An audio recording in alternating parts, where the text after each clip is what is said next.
Et nous allons parler du Haut-Karabakh. Je ne sais pas exactement comment ça se prononce, mais ça ne se prononce pas Karambar. Ne me faites pas la blague sur le chat.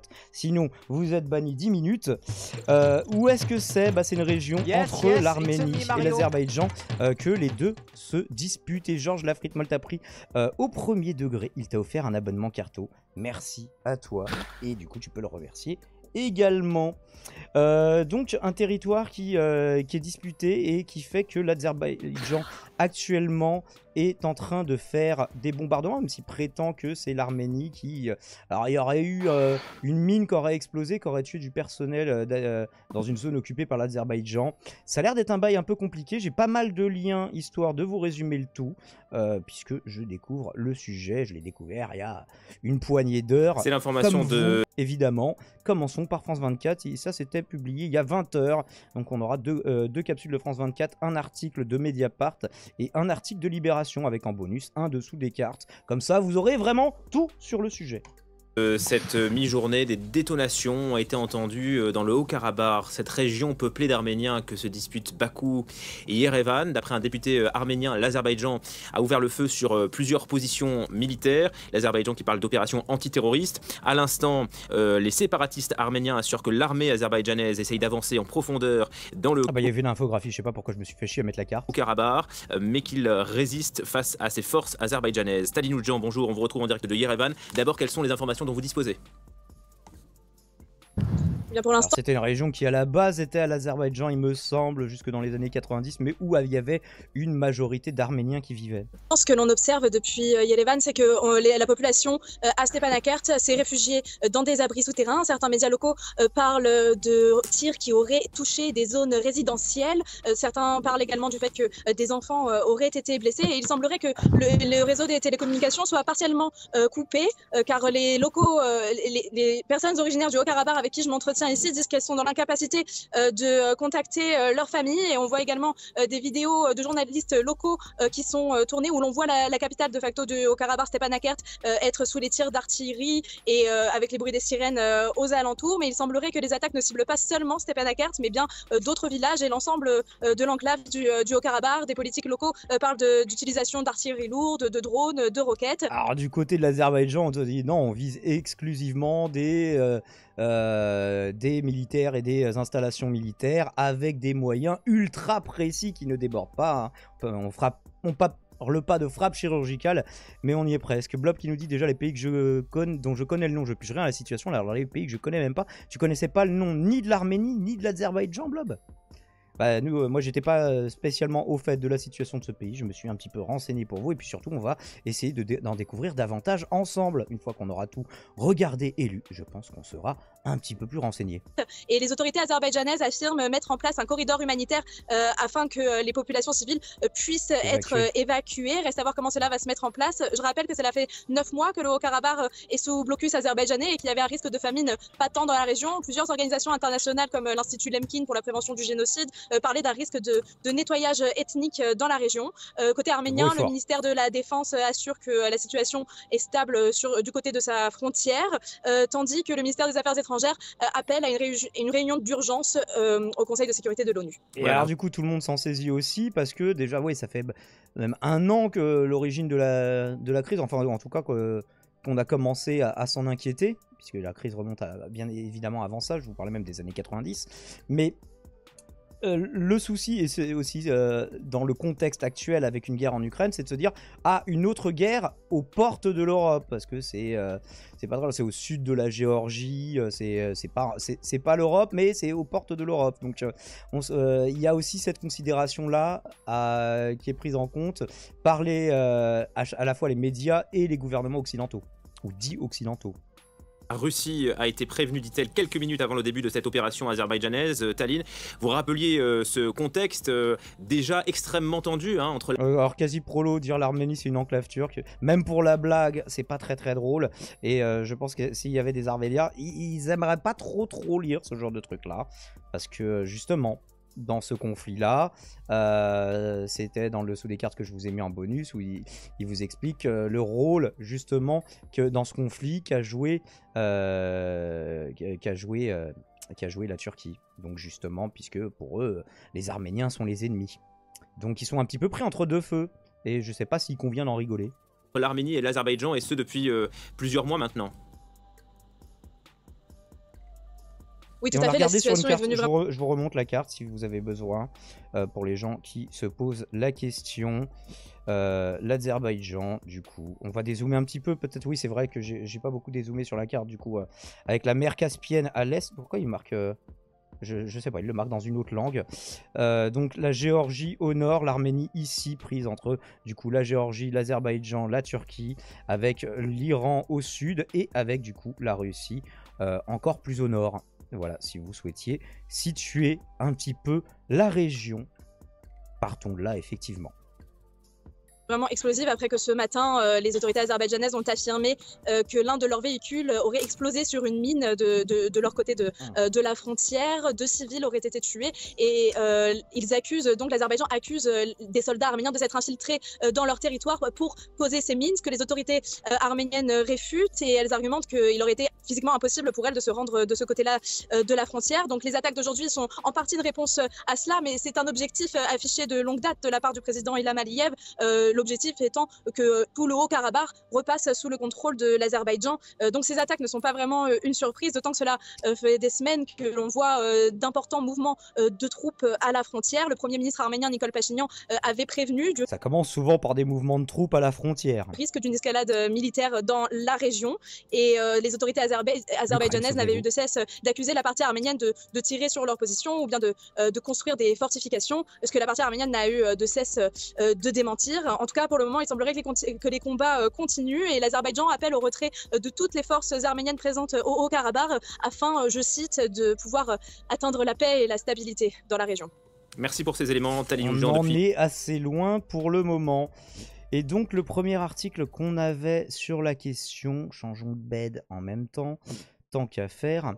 Je crois que j'avais mis en premier celui de Mediapart. Alors c'était pas un article de Mediapart, c'était un article enfin une dépêche de l'AFP qu'ils avaient relayé. Et non, je ne l'ai pas ouverte. Eh bien, réparons le problème. Ils ont qui en allié l'Arménie? Bonne question. Alors après, là, la communauté internationale, ou ce qui se désigne comme tel, a plutôt tendance à condamner les bombardements de l'Azerbaïdjan. Donc, en tout cas, l'opinion publique est, sur le coup, relativement de leur côté.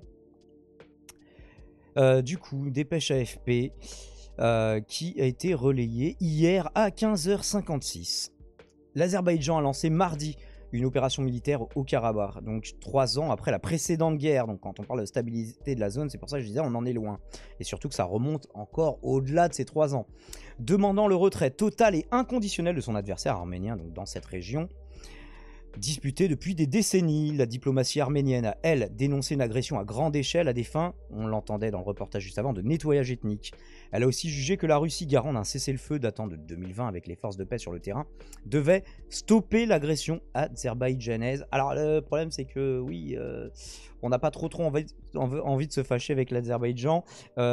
Et d'ailleurs pour au-delà de la Russie, pour les pays européens, l'Azerbaïdjan, c'est un fournisseur énergétique alternatif à la Russie, justement. Le Premier ministre arménien, Nikol Pachinian, a lui convoqué en urgence son conseil de sécurité pour faire face à cette crise. Erevan, donc la capitale d'Arménie, a aussi dit ne pas avoir de troupes au Haut-Karabakh, laissant entendre que les forces séparatistes étaient seules face à l'armée azerbaïdjanaise. Le ministre azerbaïdjanais, je vais avoir du mal à le prononcer, de la Défense avait annoncé mardi matin le lancement d'opérations antiterroristes. Ah oui, tout le monde est contre le terrorisme, mais qui c'est que tu... Terroristes, rebelles, résistants, encore une fois, le truc le plus neutre, c'est de dire rebelle. Pour mettre hors d'état de nuire les positions des forces armées arméniennes. C'est bizarre à dire, armée arménienne. Après la mort de 6 Azerbaïdjanais, donc dans l'explosion de mines sur un chantier routier auquel il faisait référence juste avant. Salut la souris. Un dernier bilan publié mardi par les autorités séparatistes arméniennes fait état d'au moins 25 morts, dont 2 civils et 80 blessés, parmi lesquels 15 civils. Blessés donc. Des femmes, des personnes âgées, des enfants comptent parmi les victimes, ont-elles précisé. L'Azerbaïdjan a de son côté annoncé la mort d'un civil tué par éclat d'obus à la suite d'une attaque des forces armées arménienne, bah, ils disent qu'ils n'ont pas de force dans la zone, mais bon. Les informations là-dessus, bah, toujours en temps de guerre, sont contradictoires. La capitale du Haut-Karabakh, Stepanakert, donc, et d'autres villes de la région ont été ciblées par des tirs intensifs, informe la représentation des séparatistes en Arménie. Les forces séparatistes ont fait état de combats tout au long du front, affirmant que les forces armées azerbaïdjanaises recouraient à des tirs d'artillerie, de roquettes, des drones d'attaque, à l'aviation de combat. À l'aviation de combat, c'est quand même encore, oui, c'est encore le step d'au-dessus. Parce que l'aviation de combat, ça dépend, mais après, ça commence avec simplement genre des tirs, des tirs de mitraillettes. Je sais pas exactement ce qu'ils utilisent, des équivalents de mitraillettes sur les avions, et ça finit par des bombardiers. Donc, et là, les bombardiers, généralement, font pas trop la différence entre des cibles civiles, militaires. Oups, j'ai débordé. Enfin, on voit que ça arrive tout le temps. Les tensions vont croissant depuis des mois autour du Haut-Karabakh, un territoire sécessionniste d'Azerbaïdjan à majorité arménienne, qui a déjà été au cœur de 2 guerres entre Erevan, ici, et Bakou, à l'extrême est de l'Azerbaïdjan, le long de la côte, dont la dernière avait duré 6 semaines il y a 3 ans. Et donc vous voyez le corridor par lequel ils essayent d'évacuer les gens, en tout cas les civils. La diplomatie azerbaïdjanaise a prévenu que le seul moyen de parvenir à la paix et à la stabilité, donc le retrait inconditionnel total des forces armées, bah soumettez-vous ou mourrez, du territoire, et la dissolution du prétendu régime séparatiste. Du coup, pour revenir à des frontières de quelle date ? Le ministère de la Défense arménien a lui annoncé que l'Arménie n'avait pas d'armée du coup dans la zone, sous-entendant donc que ses alliés séparatistes faisaient face à l'armée adverse. Alors on est alliés, mais c'est pas nous. Les séparatistes ont affirmé que la capitale du Haut-Karabakh, Stepanakert, je vais pas arriver à le prononcer, et d'autres villes étaient ciblées par des tirs intensifs. Donc bah là, ils se répètent un petit peu, accusant l'Azerbaïdjan de mener une opération militaire de grande envergure. Savoir qualifier grande envergure, on a en tout cas un nombre de victimes. Alors c'est un petit peu compliqué comment c'est organisé, parce que regardez, il y a cette province du Nakhitchevan qui semble appartenir à l'Azerbaïdjan, et il n'y a pas justement de corridor entre les deux, donc c'est... La carte est dessinée de façon à ce que ça va se foutre sur la gueule à un moment. Il n'y a pas que des Azéris en Azerbaïdjan, Gigzorus Rex. Azeris au pluriel, pourquoi je sais pas, bah, j'ai sûrement mal prononcé un mot de plus. Bakou a précisé avoir informé la Russie et la Turquie de ses opérations dans l'enclave, assurant ne viser... Bah, la Turquie, oui, ils ont plutôt intérêt, autant la Russie, des fois ils étaient en mode, oui, bah, nous la guerre, c'est pas tant que ça nous dérange, mais en fait, on a besoin un petit peu de stabilité pour faire nos OP, tu vois, donc... Mais par contre, la Turquie, je les vois mal s'opposer à ça. Donc ils les ont informés des opérations dans l'enclave, assurant ne viser que des cibles militaires légitimes et non civiles. On va du coup, où j'ai glissé alors, puisque le décompte... Le pays a par ailleurs affirmé mettre en place des couloirs humanitaires pour évacuer les civils du Haut-Karabakh. La Russie, alliée traditionnelle de l'Arménie et puissance régionale, a appelé Bakou et Erevan à mettre fin à l'effusion de sang.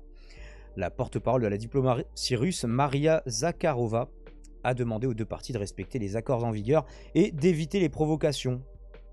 Je sais pas qui provoque qui, cette mine, est-ce qu'elle a été posée volontairement, par qui? Tout n'a pas l'air d'être très très clair dans le démarrage du conflit, ou dans la reprise du conflit. Le président turc, donc, qui a été réélu il y a quelques mois, on l'avait chroniqué, Recep Tayyip Erdogan, a quant à lui dit soutenir la décision de l'Azerbaïdjan. On n'est pas surpris. Le Haut-Karabakh est un territoire azerbaïdjanais. L'imposition d'un autre statut ne sera jamais acceptée, a ajouté le chef d'État. Oui, alors qu'est-ce que vous voulez bien reconnaître comme territoire aux Arméniens? Rien? Bon, bah d'accord. Ok, donc la question elle est pliée. La France a condamné avec la plus grande fermeté. Vous savez à quel point ça ne mange pas de pain. L'opération militaire et demandé la convocation d'urgence d'une réunion du Conseil de sécurité des Nations Unies. Ce sera la 2e capsule qu'on regardera. Aucun prétexte ne peut justifier une telle action unilatérale qui menace des milliers de civils, déjà affectés par des mois de blocus illégal, et va à l'encontre des efforts déployés par la communauté internationale pour parvenir à un règlement négocié. Ah là, la négociation, c'est rendez-vous mourir. Encore une fois, bon, compliqué. Quand le seul truc que tu veux bien accepter, c'est une reddition sans condition où tu agis des drapeaux blancs, bah, ça va avoir du mal à avoir une résolution pacifique. Parce que quand les mecs qui sont en mode reddition sans condition, c'est une fois qu'ils se sont fait complètement éclater. Hein.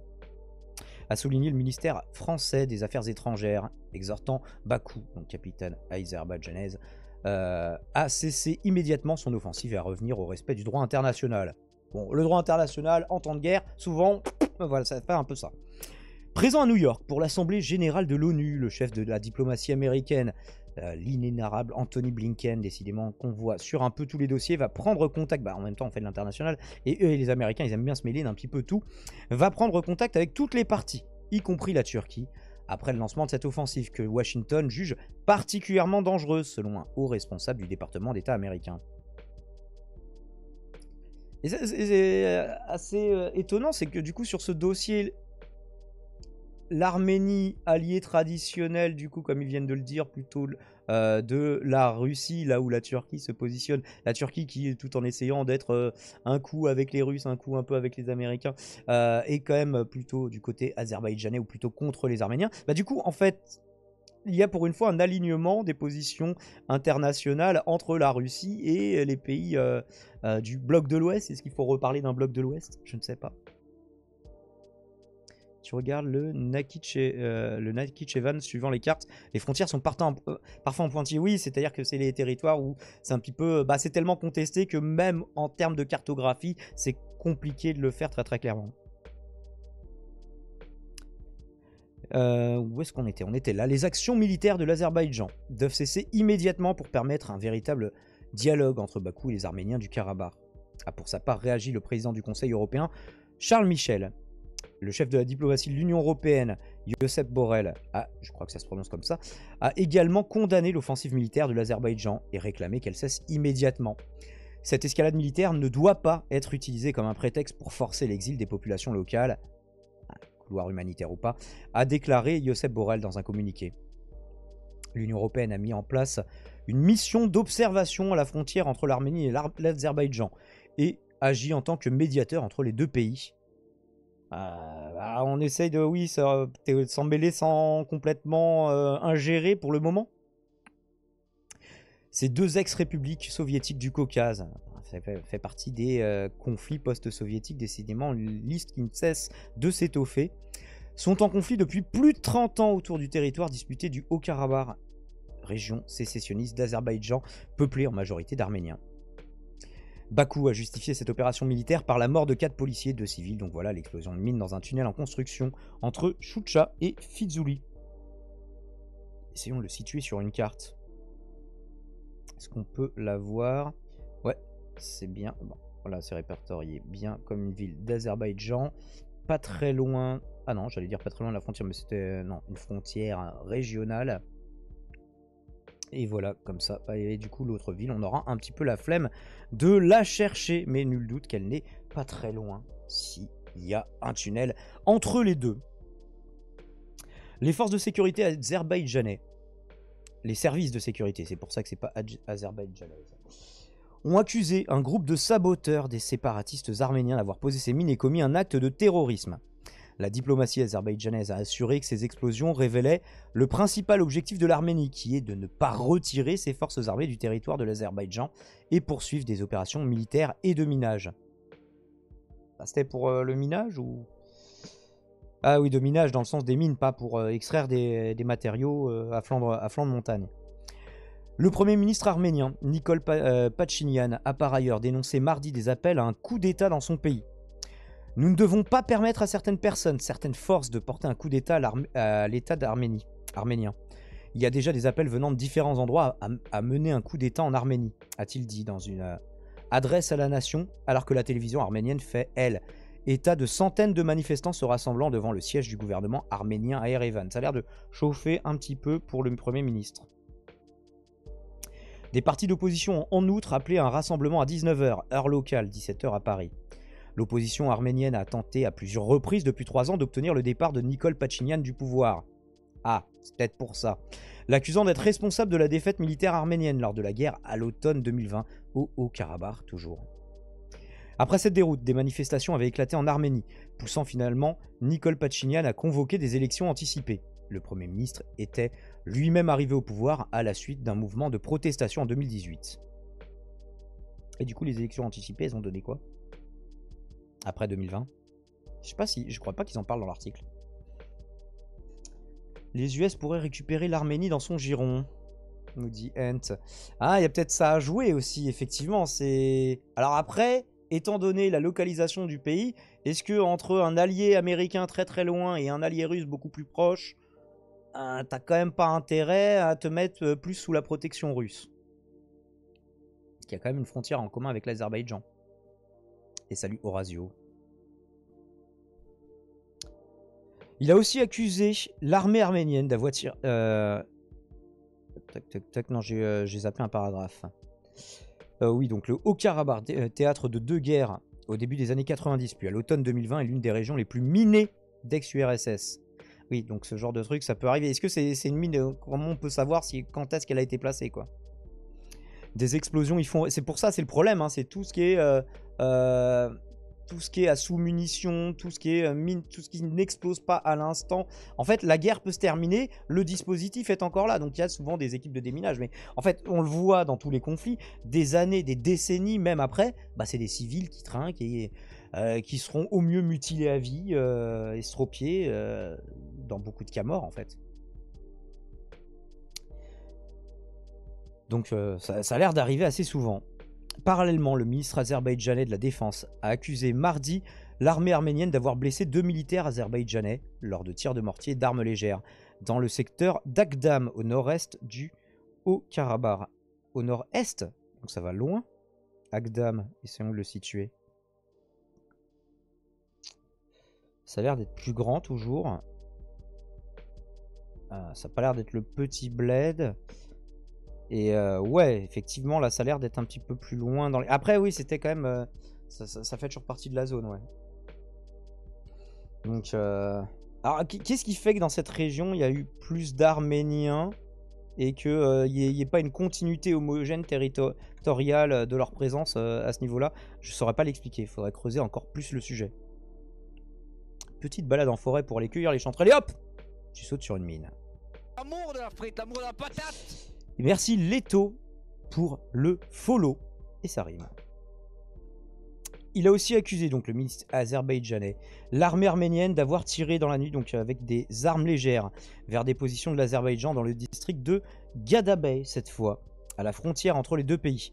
Et les séparatistes arméniens d'avoir visé via des interférences radioélectriques le système GPS d'un avion de ligne azerbaïdjanais. Bon, c'est pas tout à fait pareil que lui tirer dessus, mais est-ce qu'il se crache pas si il a plus de système GPS et des interférences radioélectriques? Je sais pas. Il nous faudrait Xavier Titelman pour nous dire. Peut-être qu'il en a parlé d'ailleurs, Xavier Titelman, on regardera après.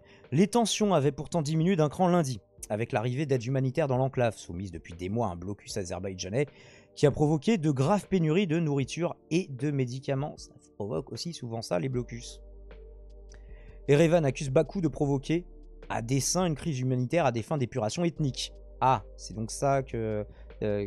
c'est ça qui motive cette appellation d'épuration ethnique. Au Haut-Karabakh, en bloquant le corridor de Lachin, donc on voyait juste avant sur l'infographie, ici. Du coup, oui, s'ils veulent les approvisionner, c'est un petit peu compliqué. Et on était là.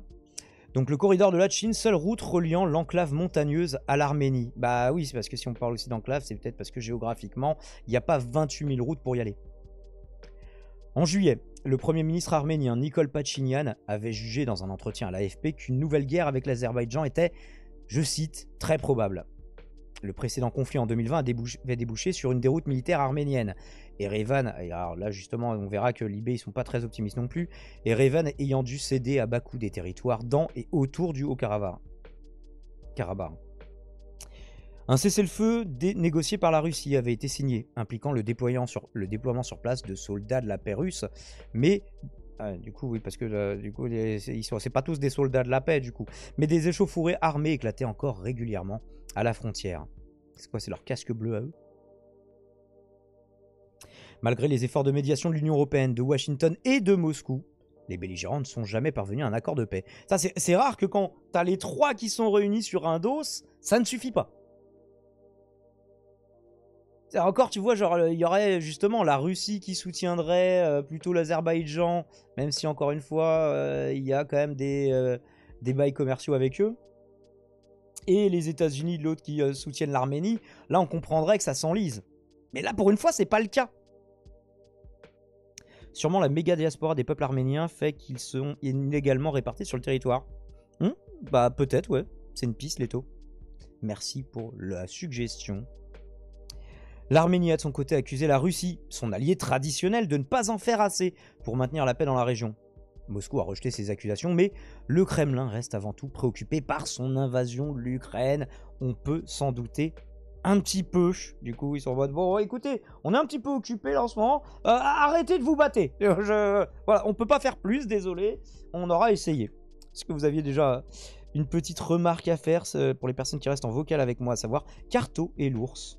Ah, toujours moins de personnes dès qu'on parle international. Au fond, c'est un peu ça quand même. La Russie doit être plutôt ok avec cela en soum-soum. Je sais pas trop. Alors déjà, qu'est-ce qui motive l'appui de la Russie plus donné à l'Arménie qu'à l'Azerbaïdjan à la base? Parce qu'il y a des gens qui savent un petit peu ça dans les quelques recherches que j'ai fait. J'ai pas eu assez de temps, j'ai découvert vraiment le sujet ce matin quelques heures avant l'émission. J'ai pas eu assez de temps pour tout creuser comme d'habitude. Donc je m'interroge au fur et à mesure en même temps que vous. C'est un peu du sujet de spécialiste aussi, il faut le dire.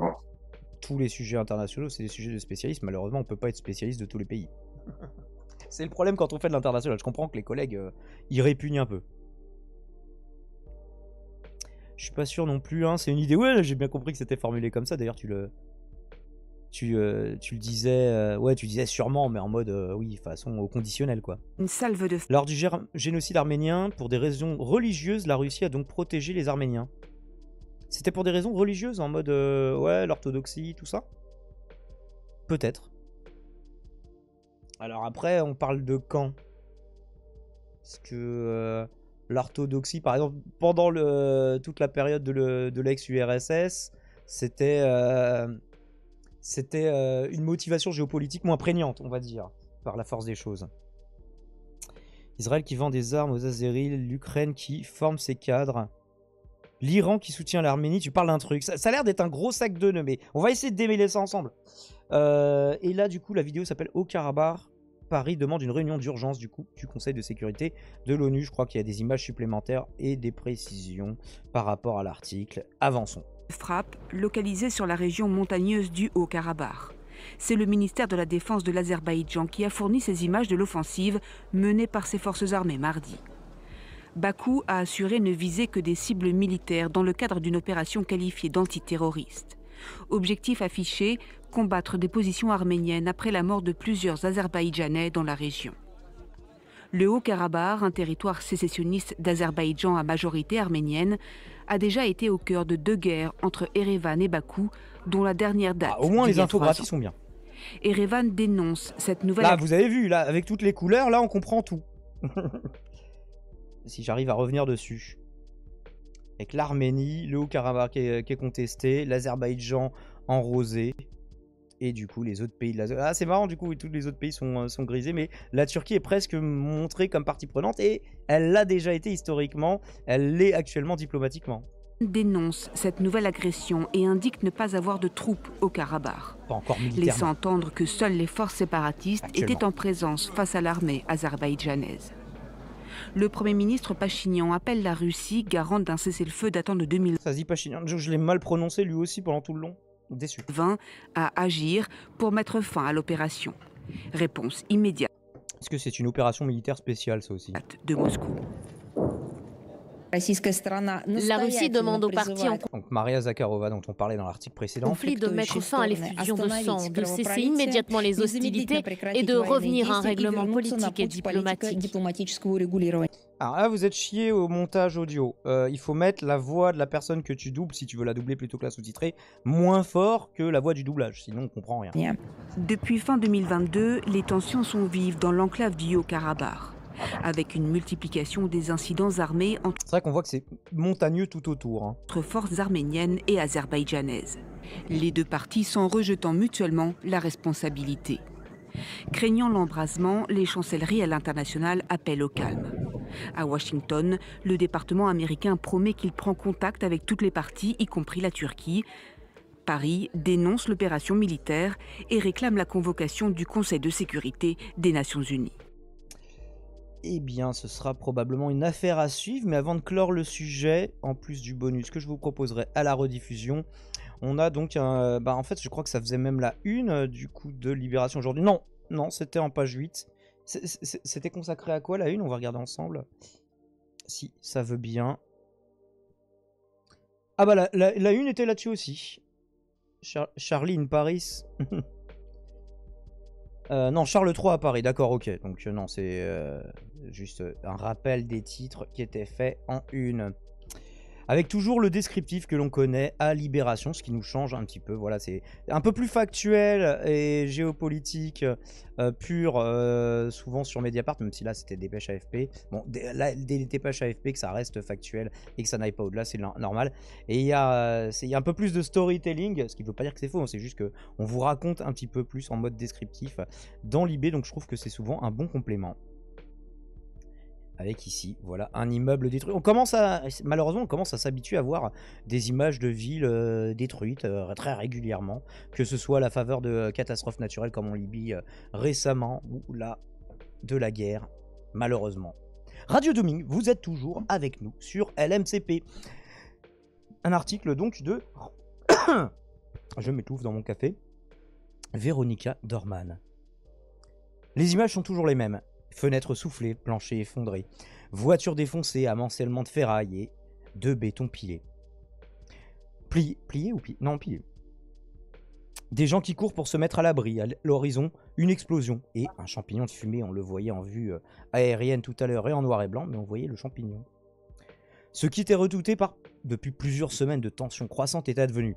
Bakou a déclenché mardi une opération militaire, il la qualifie pas de spéciale, dans le Haut-Karabakh, enclave que se disputent donc depuis 30 ans les deux pays. Selon des témoignages parvenant depuis la capitale du coup de la région, entre guillemets, Stepanakert, que je n'arrive toujours pas à prononcer, la ville a été bombardée. Bon bah ça répond à une question qu'on se posait tout à l'heure. Bah c'est du témoignage, mais en temps de guerre, de toute façon, les infos ultra sûres... Tu peux en avoir, hein, tu peux avoir sur certains gros trucs une surveillance satellite et là, bah du coup, t'es un petit peu fixé. Quand c'est au niveau d'une ville, c'est peut-être un petit peu plus difficile à discerner. Les autorités du Haut-Karabakh affirment que plusieurs autres agglomérations ont été ciblées par des tirs intensifs visant essentiellement des infrastructures civiles. Bakou assure de son côté que seules des cibles militaires légitimes sont neutralisées par l'utilisation d'armes de haute précision. Ah, voici rassuré. En fin de journée, les autorités du Haut-Karabakh annonçaient 25 morts, dont 2 civils, et plusieurs dizaines de blessés. Donc 17 civils, il nous disait tout à l'heure, je ne sais pas si le décompte était fait au même moment. Plusieurs enfants auraient été hospitalisés selon des images qui circulent sur les réseaux sociaux. Les opérations antiterroristes, c'est comme ça qu'elles sont appelées, pour neutraliser les positions des forces armées arméniennes, ont été lancées par l'Azerbaïdjan, quelques heures après la mort de 4 policiers et de 2 civils, donc voilà le truc de la mine sur le chantier, en territoire Karabatsi sous contrôle azerbaïdjanais. Pour Bakou, il s'agit d'actes terroristes perpétrés par des saboteurs. Récemment, la partie azerbaïdjanaise a procédé à des transferts quotidiens de troupes et à la constitution de stocks d'armes divers, accompagnés d'activités intensives d'information et de propagande, préparant ainsi le terrain pour une agression à grande échelle contre l'Artsakh, a fait circuler dans un communiqué mardi Sergueï Gazarian, le ministre des Affaires étrangères de la République d'Artsakh, j'y arrive toujours pas, nom arménien du Haut-Karabakh. Ah oui, donc le Haut-Karabakh, c'est pour les Azerbaïdjanais, et pour les Arméniens, ça s'appelle l'Artsakh. Donc le nom reviendra sûrement, non reconnu officiellement. Accusant Bakou d'avoir préparé l'agression, donc toujours la capitale d'Azerbaïdjan, l'agression en diffusant depuis 24 heures des informations erronées selon lesquelles la partie de l'Artsakh aurait mené des opérations de sabotage et bombardé des positions azerbaïdjanaises. Alors, mais est-ce qu'on a des vidéos de ces bombardements? Parce que il semblerait avoir plutôt des vidéos de l'inverse, quoi. Après qu'une mine ait sauté, ça visiblement ça arrive assez souvent, mais... Les autorités du Karabakh ont demandé un cessez-le-feu immédiat et des négociations, mais Bakou, qui réclame une reddition totale et inconditionnelle, ça c'est de la négociation, hein, a appelé les forces séparatistes à déposer les armes. Les forces armées arméniennes illégales doivent hisser le drapeau blanc, rendre toutes leurs armes et le régime illégal doit se dissoudre Autrement, les opérations antiterroristes continueront jusqu'au bout à menacer la présidence azerbaïdjanaise. Autrement, on va tous nous latter la gueule jusqu'au dernier. Dans la région et pour lutter contre le terrorisme, bien sûr. À l'automne 2020, à l'issue d'une guerre de 6 semaines, l'Azerbaïdjan avait repris des territoires dans et autour de l'enclave qui était détenue par l'Arménie depuis 1994. Je vous avais dit que ça remontait un petit peu. Et peuplé essentiellement d'Arméniens, mais jamais reconnu par la communauté internationale. Comment on fait dans ces cas-là? L'autodétermination des peuples, c'est compliqué. C'était voilà, tout un débat qu'on avait eu notamment à l'époque sur le peuple kurde, le Rojava, les relations entre la diaspora kurde dans les différents pays, notamment la Syrie, l'Iran, etc. Je vous renvoie à l'émission qu'on avait faite à l'époque, qui est un dos peut-être encore plus compliqué, probablement, ça remonte pas à 30 ans. J'imagine qu'on pourrait faire remonter les tensions au-delà, hein, même si elles étaient forcément lissées dans le cadre de l'ex-URSS. Moscou, garant du cessez-le-feu, avait envoyé donc à l'époque, j'imagine en 2020, des forces de maintien de la paix pour assurer la stabilité dans la région, mais avec l'enlisement de la guerre en Ukraine, ce contrôle s'est affaibli. Et notamment autour du corridor de Latchine, qu'on regardait tout à l'heure, la seule route reliant l'Arménie à Stepanakert, que les forces azerbaïdjanaises ont fini par complètement bloquer, empêchant l'approvisionnement de l'enclave et provoquant une crise humanitaire qui qualifie du coup voilà, d'un nettoyage ethnique. Ah voilà, on va bien les asphyxier, et puis voilà, comme ça il n'y aura plus de résistance, parce qu'il n'y aura plus de personnes d'origine arménienne, donc...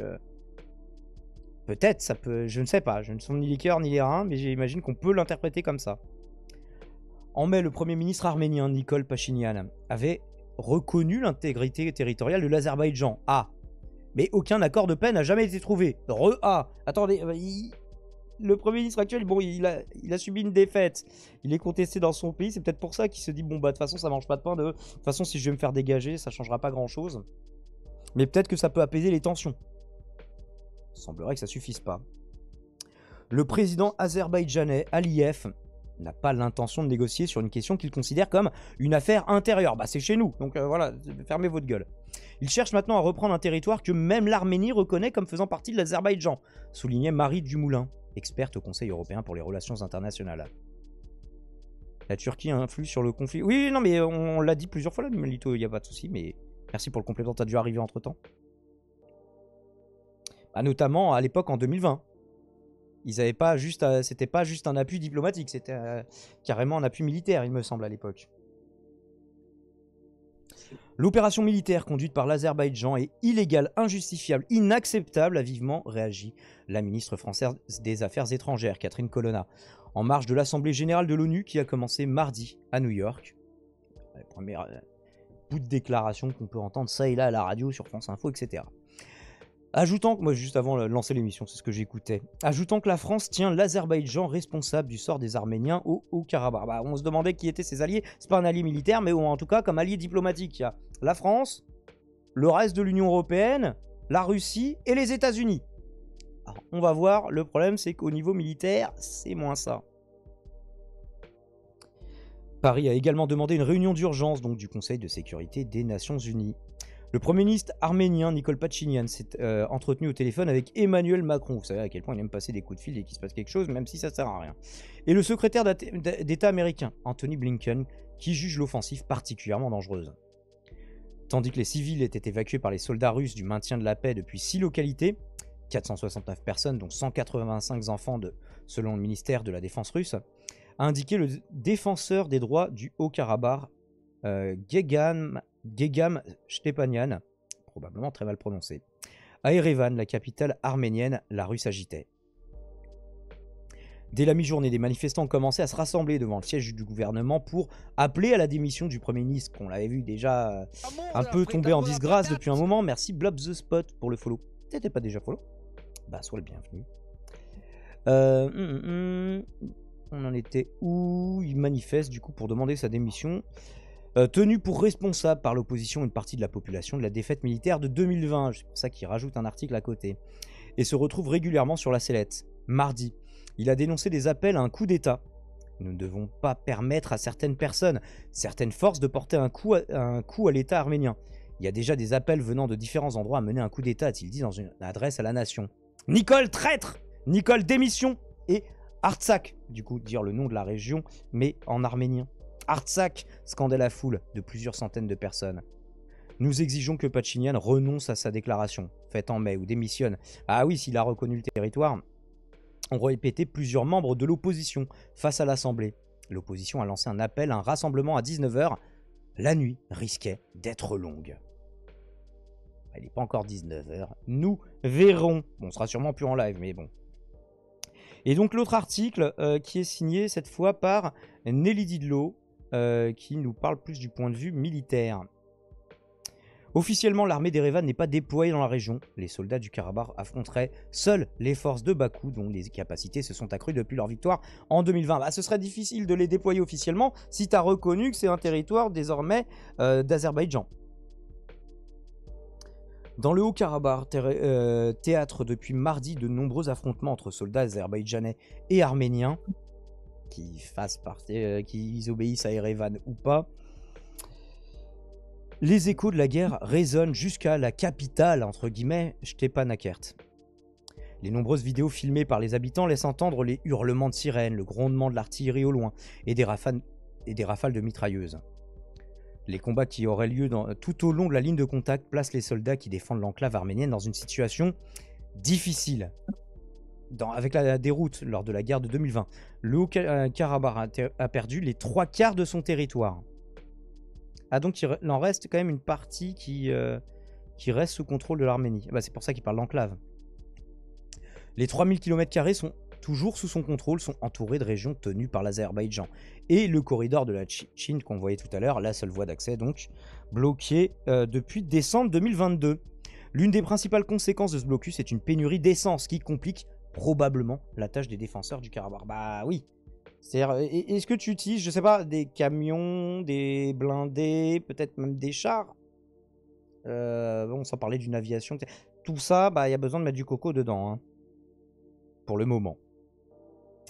Par ailleurs, Bakou a toujours affirmé que le blocage du corridor visait essentiellement à empêcher l'armée arménienne de transporter des armes vers le Karabakh. Bah, donc ils reconnaîtraient, en fait, officiellement, mais en loose day, ils enverraient quand même des moyens là-bas. Ou d'y envoyer, au-delà des moyens, des troupes supplémentaires, alors qu'environ 10 000 soldats arméniens y seraient déployés selon l'Azerbaïdjan. Vous avez des images de ça, du coup? Pareil, même question. Erevan assure de son côté qu'aucun soldat arménien ne stationne au Karabakh et que l'armée de la République d'Artsakh, du nom des autorités de facto de la région, se défend seule. Même avec l'aide de l'Arménie, le combat semble déséquilibré. Depuis 2020, l'armée azerbaïdjanaise s'est renforcée. Le budget de la défense a augmenté de 40%. Ah, c'est pas autant que chez nous, mais... Et de nombreuses nouvelles unités commando ont été créées. Les forces de Bakou sont de mieux en mieux équipées, avec un inventaire diversifié qui comprend diverses armes de pointe, telles que des missiles de précision sol-sol à longue portée, des munitions rôdeuses, qu'est-ce que c'est? Qui planent au-dessus des cibles, ah! Et des drones de combat fournis par Israël et la Turquie, décrit l'International Crisis Group dans un rapport publié en janvier.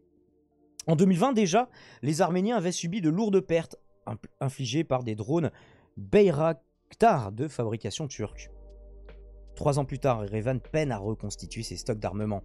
La Russie, qui a longtemps été son principal fournisseur, bah oui, ils bombardent trop pour vous fournir des...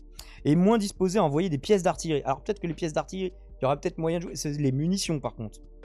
Et des systèmes de défense anti-aérien à prix cassé, alors que toute sa machine industrielle s'efforce d'équiper les troupes en Ukraine. C'était peut-être le sens de la rencontre entre Poutine et Kim Jong-un, puisque ça se prononce comme ça, donc le leader charismatique, à quel point, actuel de la Corée du Nord.